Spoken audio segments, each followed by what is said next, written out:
Jangan terkecoh pengumuman KPU. Pilpres belum usai.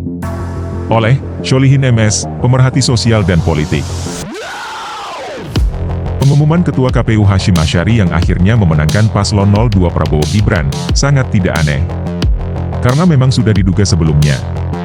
KPU sendiri adalah bagian dari kecurangan secara TSM yang diskenario oleh Jokowi.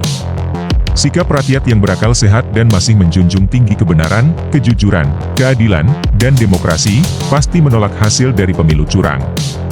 Kalau setiap kecurangan ditolerir, lalu mengalah begitu saja, rusaklah moral bangsa ini. Bagi partai politik yang orientasinya hanya mencari jabatan menteri, bisa saja langsung mengakui kemenangan itu. Tapi bagi rakyat yang ingin ditegakkannya kebenaran dan keadilan, pengumuman KPU adalah awal dilakukannya perjuangan menuntut keadilan. Sebelumnya kita sudah menduga kuat kalau KPU pasti akan memenangkan paslon 02, karena KPU itu dikendalikan oleh Jokowi. Sebagian orang, termasuk Timnas Amin, ada yang masih berharap pihak KPU jujur. Tapi ternyata harapan itu sia-sia. Ada beberapa indikator kalau KPU adalah bagian dari skenario kecurangan Jokowi. Pertama, KPU sedari awal sudah tidak independen, hanya kepanjangan tangan Jokowi. Kedua, KPU sengaja memasukkan lebih dari 50 juta data siluman tanpa klarifikasi, yang ternyata untuk membackup paslon 02. Ketiga, KPU memerintahkan kepada KPU daerah dan panitia kecamatan untuk melakukan kecurangan, dengan ditemukannya surat resmi dari KPU pusat kepada KPU daerah dan panitia kecamatan.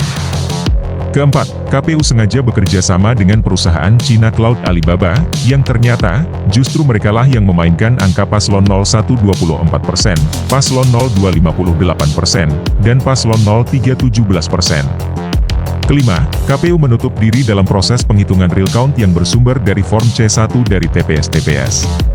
Keenam, KPU menolak dilakukannya audit forensik terhadap peralatan aplikasi Sirekap, yang digunakan untuk pengolahan data suara pemilih. Ketujuh, KPU dan Bawaslu membiarkan Jokowi melakukan pelanggaran dalam melakukan kecurangan secara TSM dan brutal. Kedelapan, KPU tidak mengindahkan teguran dari DKPP soal pencawapresan Gibran yang melanggar Undang-Undang Pemilu dan Undang-Undang Kehakiman.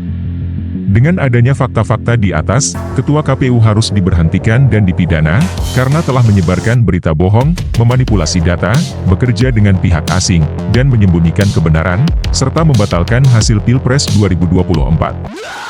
Jika segala kecurangan Pilpres ini tidak diselesaikan dengan benar dan proporsional oleh DPR melalui hak angket dan MK, maka rakyat, khususnya para pendukung kejujuran, kebenaran dan keadilan, akan melakukan tindakan tersendiri melalui parlemen jalanan. Jika semua saluran hukum terus dipermainkan dan diperlakukan tidak adil, rakyat sebagai pemegang kedaulatan tertinggi harus segera bergerak, mengambil alih permasalahan bangsa ini. Semoga hak angket DPR bisa berjalan dengan lancar dan objektif, dan MK bisa memutus perkara secara benar, adil, dan tidak berbuat zalim. Jika datang kebenaran, kebatilan pasti hancur. Semoga kemenangan berpihak kepada kebenaran.